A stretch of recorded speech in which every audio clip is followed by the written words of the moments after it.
Present. Councilwoman Cross. Present. Councilman Taylor. Present. Councilman Babstrack.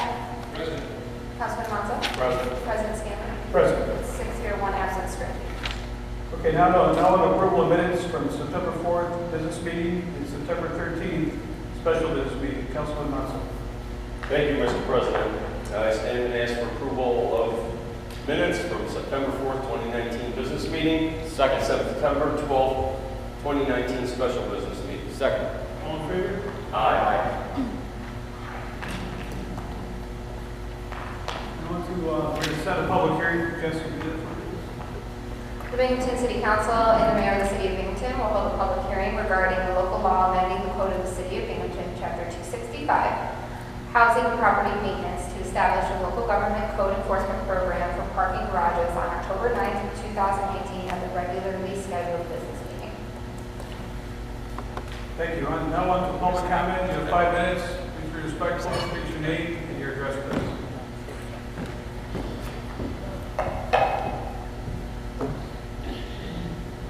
You're the closest one, so I'll send this to you all, but I'm going to talk about this, but I just want you to look at that. You want me to pass this around? If you want to, yeah. So I got an email, and it's from a source that goes under a code name, but I found this source to be reliable in the past. And I think we have to clear it up. Left the, she went to another position in the city of Binghamton. According to this email, again, by a source that has been credible in the past, she was being pestered by Councilman Scarinci, and that was the reason she left. Now, if you read the email, you will see that there's an accusation there that Ken Frank, the City Corporation Council, engineered this. So, I think it merits some further exploration. I'm going to interrupt you. Please don't allow it to be into this time. I can tell you personally, there is absolutely no truth to that. There's no sexual harassment complaint.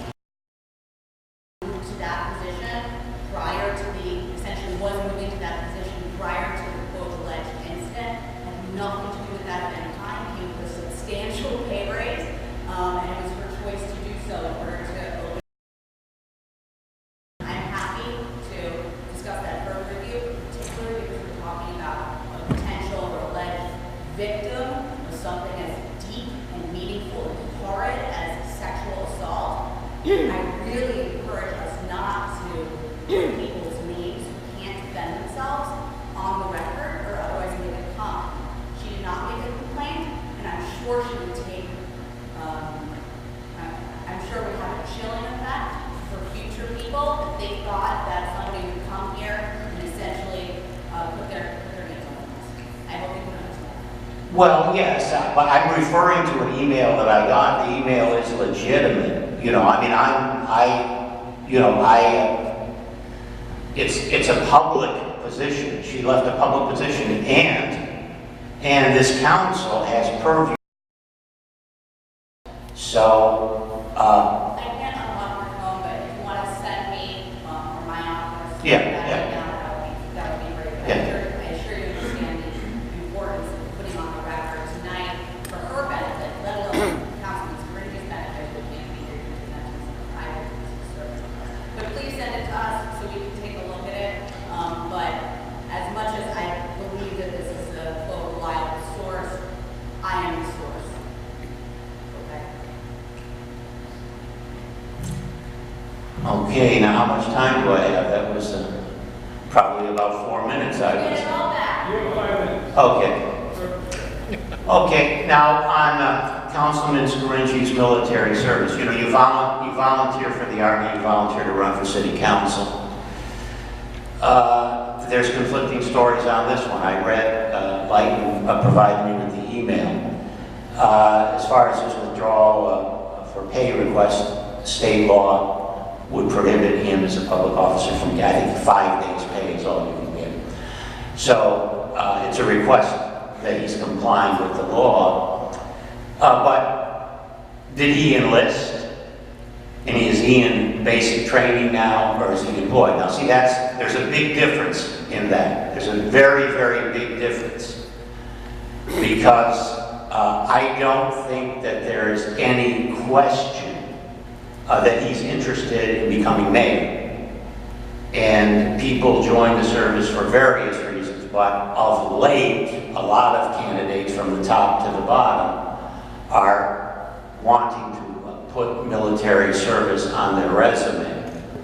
And I think it's very strange that after the ballot closed, and he had no political opposition for this election, that he, from what I gather, what I believe, enlisted in the military.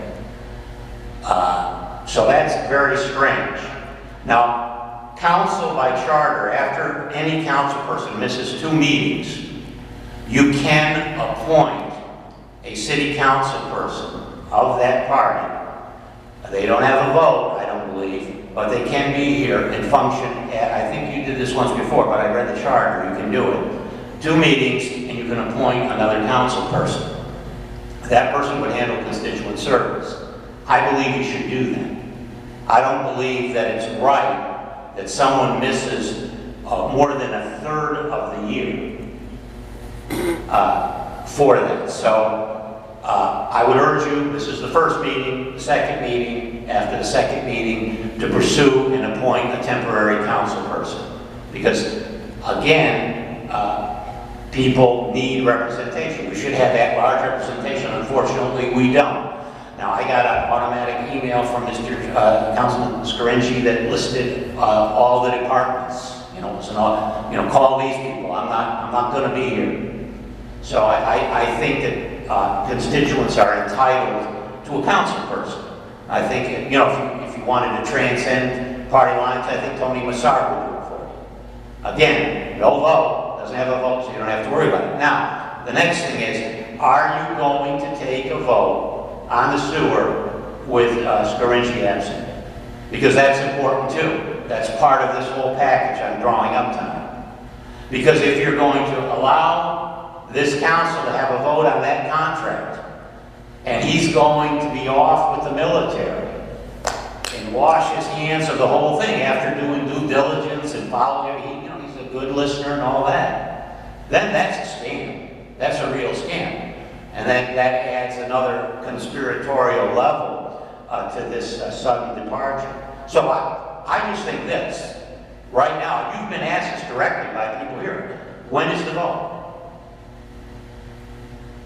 You don't know. It's not scheduled. Is it a possibility that it could be done without Councilman Scarinci?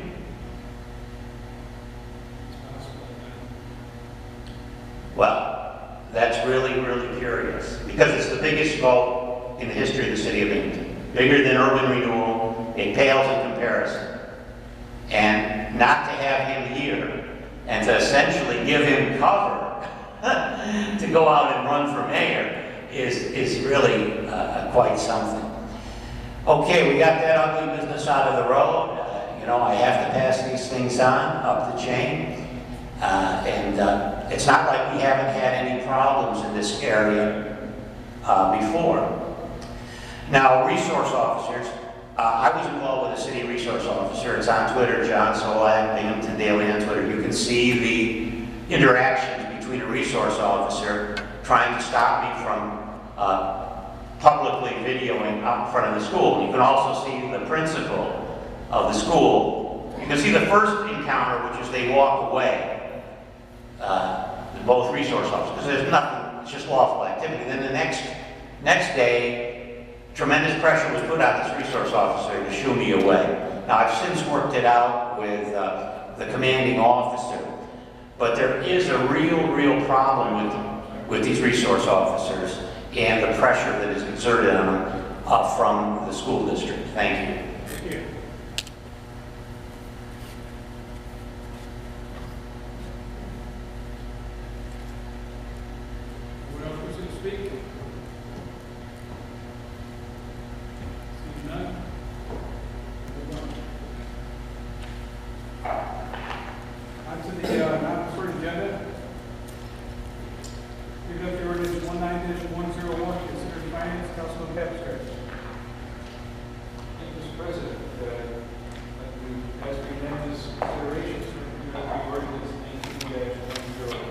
Second. This is an ordinance to amend the 2019 capital fund budget, consolidated budget lines. Questions or comments on this? Call the question. Motion to call. Councilman Scrangey is absent due to military leave. Councilman Livingston. Aye. Councilwoman Krantz. Aye. Councilman Taylor. Aye. Councilman Papstrap. Aye. Councilman Mazza. Aye. President Scanlon. Aye. 6 ayes, 1 absent.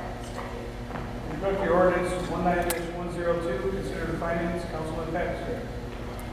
Mr. President, I'd like to ask unanimous consideration of ordinance 19-102. This is an ordinance to amend the 2019 capital fund budget and increase various capital water funds for expenses from the sand filter rehabilitation project. Questions or comments on this? Call the question. Motion to call. Councilman Livingston. Aye. Councilwoman Krantz. Aye. Councilman Taylor. Aye. Councilman Papstrap. Aye. Councilman Mazza. Aye. President Scanlon. Aye. 6 ayes, 1 absent. Introduct the ordinance 19-103, considered finance, Councilman Papstrap. Thank you, Mr. President. I'd ask unanimous consideration of introduction of ordinance 19-103. Second. This is an ordinance to amend the 2019 capital fund budget and transfer funds for hardware and software. Questions or comments on this? Call the question. Motion to call. Councilman Livingston. Aye. Councilwoman Krantz. Aye. Councilman Taylor. Aye. Councilman Papstrap. Aye. Councilman Mazza. Aye. President Scanlon. Aye. 6 ayes, 1 absent. Introduct the ordinance 19-104, considered finance, considered planning, Councilman Monson. Thank you, Mr. President. First of all, I'd like to make a motion to declare City Council as lead agency under seeker. Second. And All in favor? Aye. then I'd like to make a motion to identify the purpose, action as an unlisted under seeker. Second. All in favor? Aye. Motion to issue a negative declaration under seeker for the following reasons.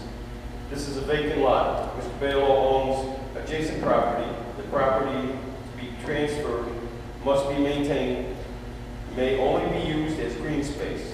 The sale is part of the city's side lot program. The vacant lot must be merged with Mr. Balo's adjacent property at 54 Holland Street. The transfer will preserve green space and provide future maintenance. Can I get a motion, please? Can I get a second? Second. All in favor? Roll call. Councilman Livingston. Aye. Councilwoman Krantz. Aye. Councilman Taylor. Aye. Councilman Papstrap. Aye. Councilman Mazza. Aye. President Scanlon. Aye. 6 ayes, 1 absent. That was now I stand for unanimous consideration on ordinance 19-104. Second. An ordinance authorizing the sale of 56 Holland Street to George Bale. Questions or comments on this? Call the question. Motion to call. Councilman Livingston. Aye. Councilwoman Krantz. Aye. Councilman Taylor. Aye. Councilman Papstrap. Aye. Councilman Mazza. Aye. President Scanlon. Aye. 6 ayes, 1 absent. Introduct the ordinance 19-105, considered planning, Councilman Monson. Thank you, Mr. President. I stand and ask for unanimous consideration on ordinance 19-105. Second. An ordinance to amend permanent resolution 18-135 to utilize different funding budget lines. Questions or comments? Call the question. Motion to call. Councilman Livingston. Aye. Councilwoman Krantz. Aye. Councilman Taylor. Aye. Councilman Papstrap. Aye. Councilman Mazza. Aye. President Scanlon. Aye. 6 ayes, 1 absent. Introduct the ordinance 19-78, considered in finance, Councilman Papstrap. Thank you, Mr. President. I'd like to ask for unanimous consideration of resolution 19-78. Second. This is a resolution terminating prior resolutions and authorizing the mayor to enter into new agreements with the Pipe Development Company, LLC, and CPL Architects, Engineers, Landscape Architects, and Survivor, DPC, for a parking garage at 7 or comments? Call the question. Yeah, I think we need to explain something a little bit. At one point, we recall we had a plan to put 7 houses, parking garage, and some housing that's attached to it, this retail space. Since then, that deal has been changed, where the city is receiving a substantial amount of more grant money, 400,000 to build this garage. There won't be a housing unit or retail space attached to it. This will be just strictly the parking garage. And hopefully it will be supported, we'll get it out the ground board and get a new parking garage. Thank you, Councilman. Other questions, comments? Call the question. Question to call? Councilman Livingston. Aye. Councilwoman Brown. Aye. Councilman Taylor. Aye. Councilman Capstrap. Aye. Councilman Mazza. Aye. President Scanlon. Aye. 6 ayes, 1 absent, abstaining. There's a resolution 19-79, considered finance, Councilman Baxter. Mr. President, as is meant for unanimous consideration for introductory resolution 19-79. And this is a resolution authorizing the Binghamton Fire Department to accept a grant from the Division of Homeland Security and Emergency Services for radio equipment. Questions or comments, Councilman? Thank you, Mr. President. So this piece of legislation was only added today, so I don't actually know too much about it. My main question is, are there any attachments that are coming down from the city, from the Department of Homeland Security? It's maybe a question for corporate council. Is there anything that we are required to do as a city or a municipality aside from accept this money by receiving this money? Matching funds. My understanding is no, grants will have to be used in terms of grants. There's a board decision that's binding on Department of Homeland Security that if it's anything on the release of information such as unlawful status, for example, or operating device.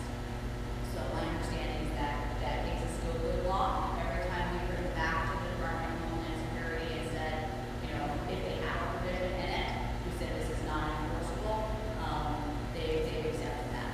So I don't know if it's in the terms of the agreements. I haven't reviewed it personally. Ken said absolutely not. I can also say that as a matter of law, it would be unenforceable. And then following up on that, did this just get sent down today because, you know, they want the money as soon as possible, or is there a deadline? I mean, why was this rushed down without going even through a work session? I mean, it'd be one thing if it were expedited, but is there a specific reason why? Yeah. Fire chief came down today, and he expressed to us that they want, there's 3 weeks in between our next business meeting, and they want to get this money as soon as possible. So that was what I'm under the impression that that was administration wanted to do. Okay. Thank you for the answer. Other questions or comments? Call the question. Question to call? Before I take a vote, would anyone other than Councilwoman Carnes and Councilwoman Capstrap want to add their name as a sponsor? I would guess. Who else? Yes. Mr. Bledsoe? Councilman Taylor? I'm not good. I don't think I would add my name as a sponsor because I still don't have a question. I mean, I support it, you know. Councilman Livingston? Would you like to add your name as a sponsor to this legislation? No? So I'll take a vote. Councilman Livingston? Abstain. Can you say why you're abstaining? I haven't had a chance to review this. Yeah, I mean, it's a matter of our protocol and our rules, the extension, the circumstances would be proper. Hold on the other hand, we can get a second, we can however, I can tell words to come from your mouth. I'm not looking to hold over business. If you read it,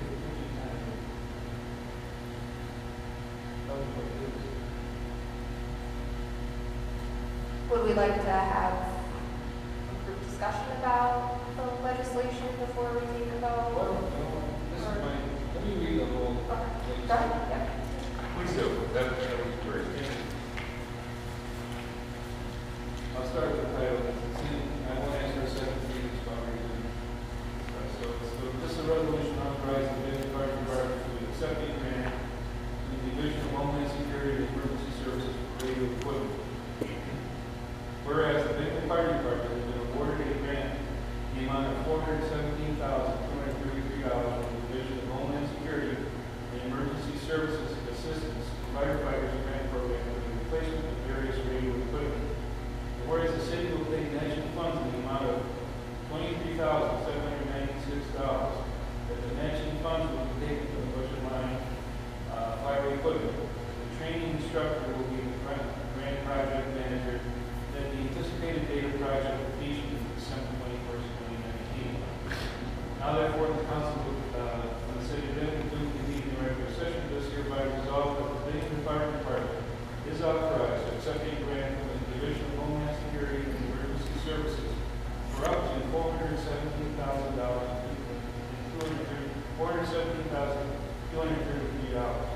and resolve that the mayor or his designee is hereby authorized to enter into and execute an agreement approved as a form and content by the Office of Corporation Counsel with the Division of Homeland Security and Emergency Services Assistance to Firefighters Grant Program to accept such grant, and that the comptroller is authorized to amend the budget accordingly. I just want to clarify for the purposes of the record, prior to understanding that this is something we would have to wait 3 weeks for. Not true. Obviously, a series of special meetings occurring over the next 2 weeks. Advising that just so we feel like we're in a position that we don't have all the information tonight, as much as the fire chief believes that based on operational necessities, it seems that such as to accept this now. But if you're in a position where you don't think you have enough information because you just got it today, you can schedule it as an agenda item, as a regular business meeting item on one of the special meeting days. Like I said before, I'm not seeing this. Thank you, though. Yeah. So continue on. Okay. Councilman Livingston? Abstain. Councilwoman Krantz? Councilman Taylor? Aye. Councilman Papistrap? Aye. Councilman Monzo? Aye. President Scanlon? Aye. That's 5 ayes, 1 abstention, Livingston, and 1 absent, Mr. Now on to comments from council members. We'll start tonight with Councilwoman Krantz. Thank you, President. October 11th, I will be hosting, along with the Senate and the Healing Elements Spa Salon, the second annual Women's Day meeting. This is for cancer survivors. A lot of the times when people are going through cancer treatments, they lose their hair, they don't feel well, and they just don't feel like they look beautiful. And this day is just there to remind them that they are beautiful. We offer a whole bunch of facials, tips on what to do with your hair, wigs, along with other things like yoga and massages and counseling. It's a time when we can get together and just build each other up as they're going through cancer treatments, or if they are a survivor. My sister, when she was 40, had cancer, breast cancer, and it was very hard. I'm 40 now, so it's something that's on my mind. My father also died from cancer, so this is something that hits home for me, and I just want to make sure that women know that there are people there that do care about them. So October 11th is the Women's Day meeting. I always look forward to that. And I look forward to carrying this tradition on moving out there and out in City Council. With that, thank you. Thank you, Councilwoman. On to Councilman Taylor. Thank you, Mr. President. Yeah, I'd just like to start by putting on the record once again that I'd like to have some sort of clarity as a duly elected council member of the 4th District of the City of Binghamton as to when the largest vote in our city's history is happening. We've got a lot of city employees that are a little bit scared and are eagerly awaiting any news, and it's quite frustrating that as a council member, I am not receiving insight into this very, very, very important decision. Who, for example, makes that decision? Where is the committee in the process in terms of selecting or not selecting the company? If you're not there yet, if you're not ready yet, that's fine, I guess, but there needs to be some level of communication with the elected officials that are tasked to make this decision about what the status of the process is. Because as I think we all agree, it really is one of the most important votes in the history of our city. It certainly has major consequence for many people, and of course the ratepayers. So I'd like to put that on the record as an official request. I'm looking forward to the budget hearings over the next couple of weeks with all of you. I think we all have a priority of decreasing the tax rate as much as possible, certainly as the mayor outlined in his budget address. It's always been an exciting process to go through what is almost a $100 million budget and ensure that we're doing the best that we can for our residents, for our city's employees, and then along the way making sure that we can always consistently lower the tax burden for our homeowners and commercial businesses as well. So I look forward to starting and continuing that process over the next couple of weeks. As always, tons of stuff to do in Binghamton. One thing that you need to do if you haven't yet, tonight and tomorrow night are the last 2 nights of Binghamton Restaurant Week, and I think this year, more than ever, you're seeing these restaurants go all out with some delicious menus, really cementing that Binghamton, New York is the food capital of upstate New York.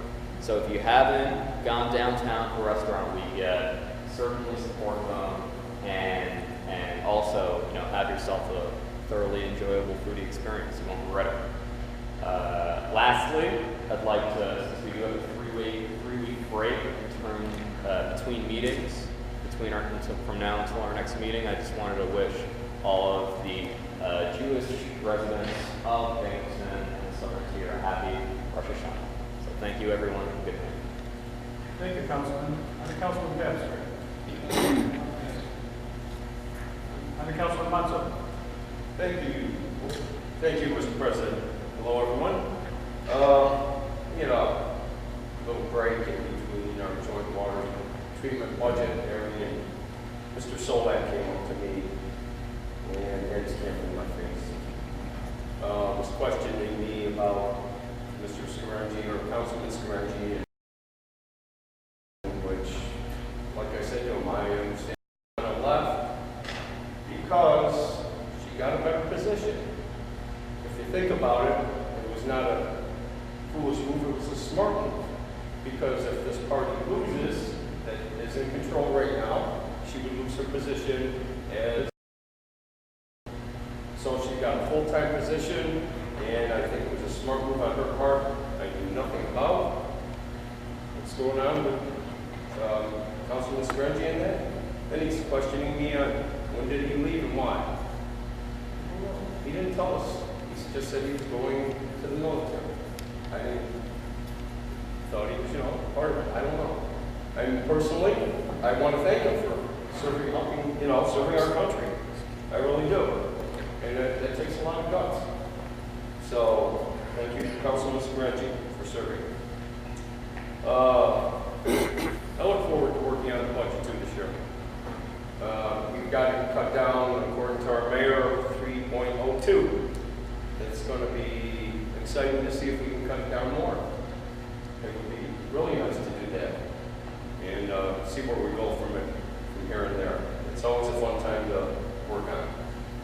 And then, again, like Councilman Taylor said, we do have some great restaurants in the city of Binghamton, and I do support them. We have quite a few of them. I don't want to mention names because I don't want to upset anybody if I don't mention their name. But we have some great Italian restaurants, some great regular hamburgers, different things like that. So support Restaurant Week, support our restaurants in Binghamton. And I'll mention the Park Dining Club. That's one of the parks in my district.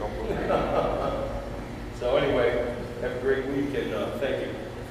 Thank you, Councilman Monson. On to Councilman Livingston. Thank you, Mr. President. I wanted to start by actually just highlighting the public hearing that we've got coming up on October 9th. This zoning overhaul actually addresses a lot of the concerns that we addressed, not just at city council meetings, but at the particular planning commission meeting a few months back regarding that mansion. And I think that it really do look to the public to learn about zoning overhauls, but I think that they're really going to address a lot of the concerns that were raised at that particular public hearing. I'll make sure to put some information out on social media, but I think this really does, even if after so many months, address a lot of the public's concerns. So I'm going to do what I can to get more folks to, if not show up to the public hearing, at least take a look at the zoning overhaul. And the other thing that I've got is I want to echo what my colleague from the 4th District said. I'm also interested to know where we're at in the process. Specifically, I think that it's reasonable to ask all of the committee members of this bid selection committee whether we have scored the bids yet, whether we have selected a winning bidder yet, whether we are currently in contract negotiations with a winning bidder, whether negotiations have moved on from one bidder to another bidder. I think that these questions in the process are perfectly reasonable for us to ask, and the denial of FOIL requests and other requests for information about bid documents was based on this assertion that there was proprietary information contained in the bid documents, but I don't think that that same reason would apply to this process. It's the process that we designed, and I think it's perfectly reasonable for us to ask for a status update, especially given that we're over a month late on receiving a contract from this bid selection committee. So I want to formally sign on to that message that Councilman mentioned. And with that, Thank you, Councilman. I'll take a motion to adjourn. Motion to adjourn.